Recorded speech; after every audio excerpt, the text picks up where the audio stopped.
திருச்செந்தூர் முருகன் கோயிலை ஒட்டி இருக்கக்கூடிய கடற்கரை தொடர்ந்து காலநிலை மாற்றத்தால் கடல் அரிப்பு பாதிப்புக்கு ஆளாகி இந்த கோயிலுக்கு வரக்கூடிய பக்தர்கள் அங்கே கூட முடியாத ஒரு சூழல். லட்சக்கணக்கான பக்தர்கள் இந்த கோயிலுக்கு வரக்கூடிய இந்த சூழலிலே கடல் அரிப்பு தொடர்ந்து ஒரு அச்சுறுத்தலையும் கடல் அந்த கடல் ஓர கரை குறைந்து கொண்டே வரக்கூடிய ஒரு சூழல், பல கேள்விகளை எழுப்பக்கூடிய ஒரு சூழலிலே அமைச்சர் அவர்களும் அதிகாரிகளும் இங்கே வந்து இந்த நேரடியாக இங்கே இருக்கக்கூடிய நிலையை பார்த்து நிரந்தரமான ஒரு தீர்வை உருவாக்கி தர வேண்டும். தொடர்ந்து ஒவ்வொரு வாரமும் இந்த பிரச்சனையை பற்றி நாம் பேசிக்கொண்டு இல்லாமல் நிரந்தரமாக என்ன விரைவிலே கோயிலுக்கான பணிகள் இங்கே நடைபெற்று கொண்டிருக்கிறது.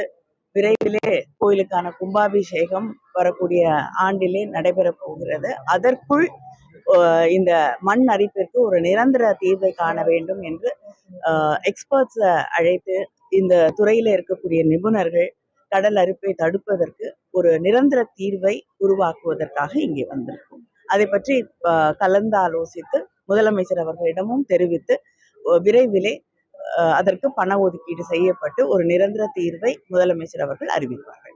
என்ன மாதிரியான நடவடிக்கைகள் இருக்கும்? இல்லைங்க, நிபுணர்கள் வந்திருக்காங்க, ஐஐடில இருந்து எக்ஸ்பர்ட்ஸ் வந்திருக்காங்க. அதனால எது பெஸ்ட் லேட்டஸ்ட் சொல்யூஷன்ஸோ அதை அவங்க கண்டறிந்து விரைவிலே முதலமைச்சர் அவர்களோடு கலந்து ஆலோசித்து அமைச்சர் அவர்கள் வெளியிடுவார்.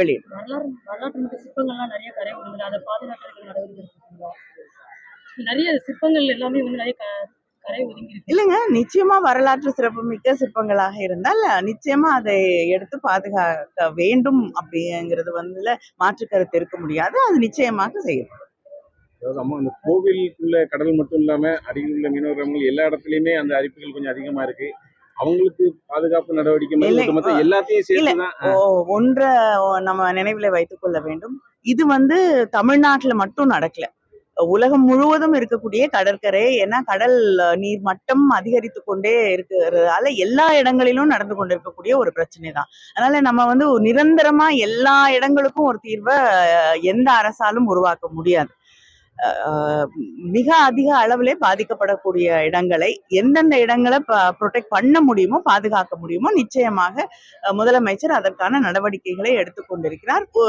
நீண்ட கால தீர்வுகளுக்காகத்தான் முயற்சிகள் நடந்து கொண்டிருக்கிறது. நம்ம திராவிட முன்னேற்ற கழக அரசு போல காலநிலை மாற்றத்தையும் அதனால் வரக்கூடிய விளைவுகளையும் புரிந்து கொண்டு செயல்படக்கூடிய ஆட்சி வேற எதுவும் இருக்க முடியாது.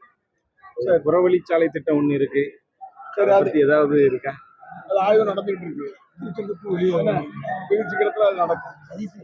அதையும் அது ஆய்வு செய்து கொண்டிருக்கிறார்கள் அமைச்சர் சொன்னது போல. அதனால விரைவில் கோயில் பணிகள் முடிவடைவதற்குள் அதுவும் தொடங்கும்.